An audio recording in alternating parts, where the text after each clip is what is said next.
Hello friends, welcome into NFL Daily presented by BetDSI, the internet's #1 sportsbook. I am your host Tom Downey, here to chat the latest NFL rumors and news. So we'll start things off over in the NFC East.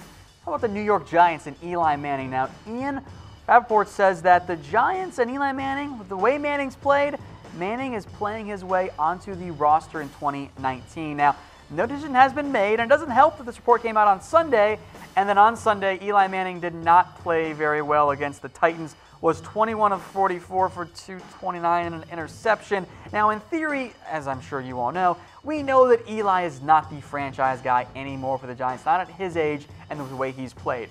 But the Giants could bring him back and help him groom a new young quarterback if they can find one in the NFL draft. Now, Manning, as of right now, remains your #1. He will start again this week. Alex Downey is a backup quarterback, and Kyle Lauletta, who was the #2, has been demoted back to the #3 quarterback because the reality is he's just not that good and not that far along, at least in his development. So I'll ask you guys, should the Giants start Eli Manning in 2019? Give me a like for yes, a wow face for no if you're watching on Facebook. If you're watching on YouTube, just let me know what you think in the comment section.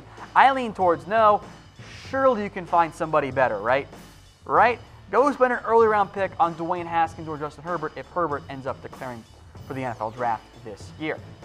We'll stick with quarterbacks now, and Joe Flacco again from NFL Network. It's that the Ravens are going to move on from Joe Flacco this offseason. Again, he's 33 years old. He'll make $18.5 million next season. Now, the Ravens will either A, cut Joe Flacco, or B, trade him to his desired location if they're able to make that work. With $18.5 million to do with Flacco really just not being that good anymore, I don't think you're going to see a trade for Joe Flacco. I think it's far more likely that you'll see the Ravens decide to, just cut Joe Flacco outright instead. So let me know, what team will Joe Flacco play for next year? Let me know in the comments section, and stay tuned for later on in the show for a look at the top 7 teams that could make a move for Flacco in the off-season.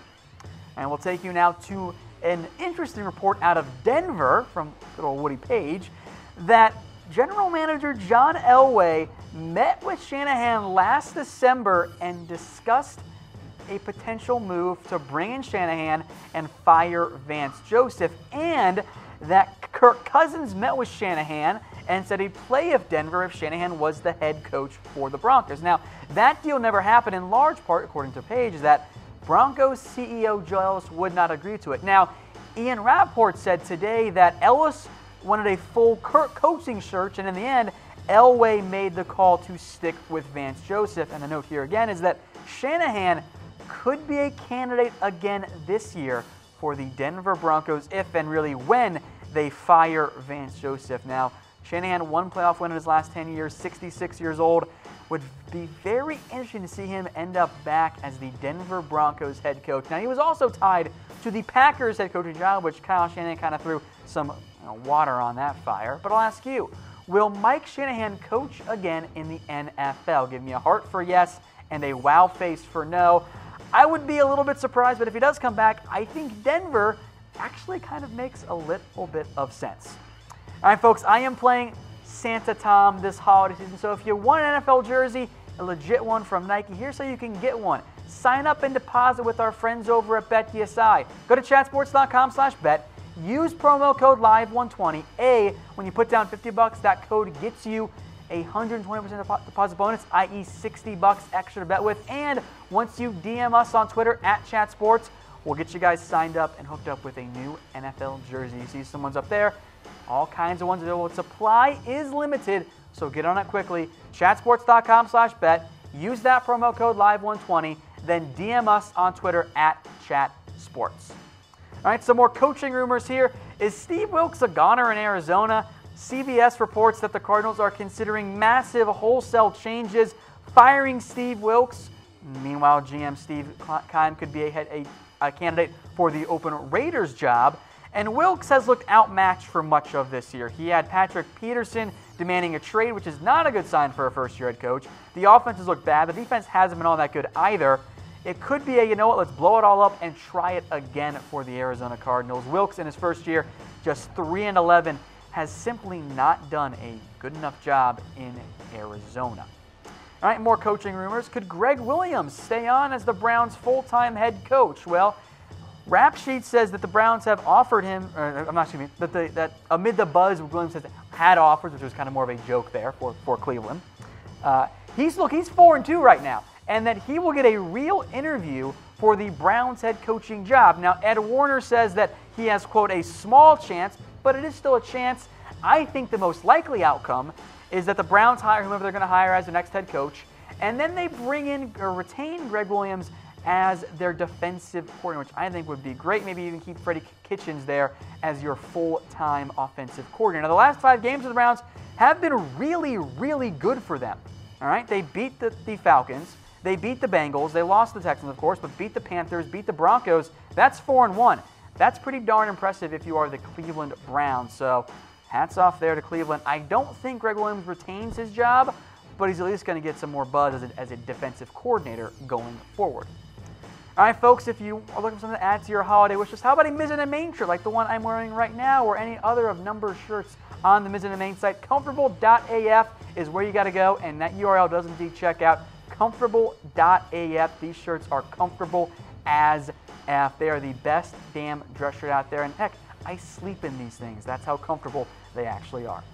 All right, injury news now for the NFL. Aaron Jones, the Packers halfback, his season might be over. Suffered a knee injury versus the Bears. Full details not yet known. Maybe even later today we'll get the details on those. But Jones planted to make a cut. Defender hit his leg. It was straight. It didn't have any bend. It wasn't very good. He said it's similar to the injury he suffered last year, actually, a torn MCL, also in Chicago, believe it or not. That injury only cost Jones 3 games because it was late in the year.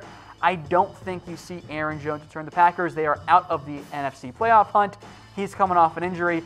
Just put him on IR and let other guys get some reps because there's no reason to risk further injury right now to Aaron Jones. The issue is for Green Bay, they don't have much depth. Remember, they cut Ty Montgomery, or traded Ty Montgomery for a future 7th-round pick. Jamal Williams is your next man up. Vitell is a fullback. I would bet Levon Coleman, the undrafted rookie out of Washington, gets promoted to the active roster.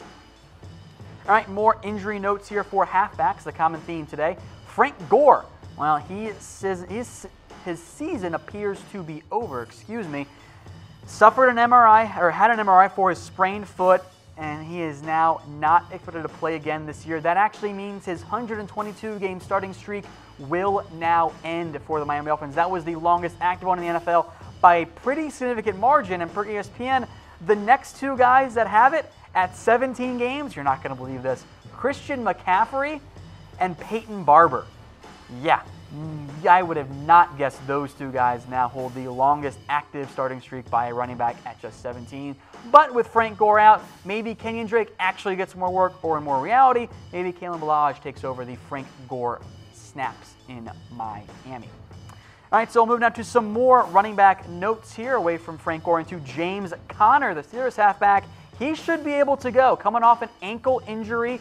Rapport says he should be back in Week 16. That's good news for Pittsburgh, who is still fighting for a playoff spot right now. Now, Conner, the Steelers kind of survived without him. Not so much against Oakland, but Jalen Samuels had himself a big, big day against the New England Patriots, and maybe it's the scheme and the offensive line in Pittsburgh, given that Conner, Lev Bell, and now Samuels have all put up very impressive numbers in Pittsburgh. Samuels, if Conner can't go for whatever reason, will get some more work because he really has been more of a goal line vulture. But Conner should be back and ready to go in Week 16 of the NFL season, a key game coming up for Pittsburgh against the Saints. They have to keep winning to maintain their lead in the AFC North, unless Baltimore also decides to start losing some games. Now, we mentioned that the Baltimore Ravens there, so my question for you is, which team will win the AFC North? Type S for the Pittsburgh Steelers, type R for the Baltimore Ravens. The win over the Patriots was a season saver for Pittsburgh. With the Ravens having a tough game against the Chargers, who are also still fighting for stuff, I will go with Pittsburgh winning the AFC North for now.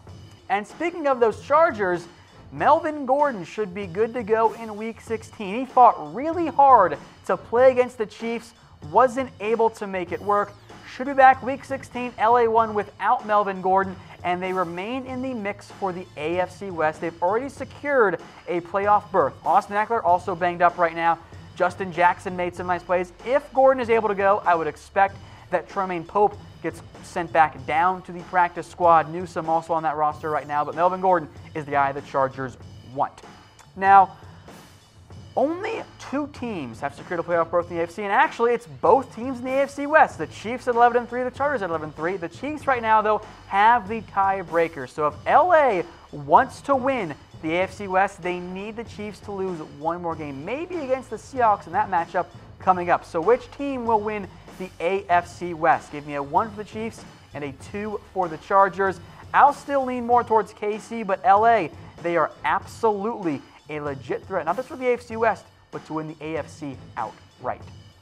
All right, folks, I am playing Santa Time this holiday season, so if you want an NFL jersey, here's how I can hook you up with one. Sign up and deposit with our partner, BetDSI, chatsports.com/bet, promo code LIVE120. A gets you a 120% deposit bonus. Put down $50, they're going to give you $60 for free. And you'll get yourself an NFL jersey. All kinds are available, but we are running low on inventory because some people have already signed up. So get on the action now. DM us on ChatSports, at ChatSports on Twitter, once you guys get signed up, and we'll get you guys locked in with that NFL jersey of your choice there. Again, chatsports.com/bet, promo code LIVE120, then DM us on Twitter at ChatSports, and we'll get you guys an NFL jersey this holiday season. All right, one last rumor here. Mike Zimmer. Is he going to be safe in Minnesota? That seems to be the report here. Owner Ziggy Wilf did give Minnesota the vote of confidence, or did give Zimmer the vote of confidence. Now, the Vikings are still fighting for a wild card spot in the NFC, and I think they'll end up getting it, but they have not locked themselves in by any means quite yet. And if the Vikings do miss playoffs, maybe the tune changes a little bit here from Ziggy Wilf, because there were very high expectations this year in Minnesota. They were supposed to be a Super Bowl contender, and they haven't really been that, but they are coming off that critical win over the Miami Dolphins, a 41-17 win. That was a big deal there for Minnesota. Now, if they do end up getting in, he's obviously safe. If they lose, maybe the tune changes just a little bit, but they're not that far right now behind the Seattle Seahawks. They can find their way in. Minnesota remains in decent enough shape as we sit. I think they will end up being a playoff team. I like Mike Zimmer quite a bit. I think he'll keep his job, but just keep an eye on it. There's often that one surprise firing. If Minnesota misses out, maybe it does end up being Mike Zimmer who gets the can after the year ends.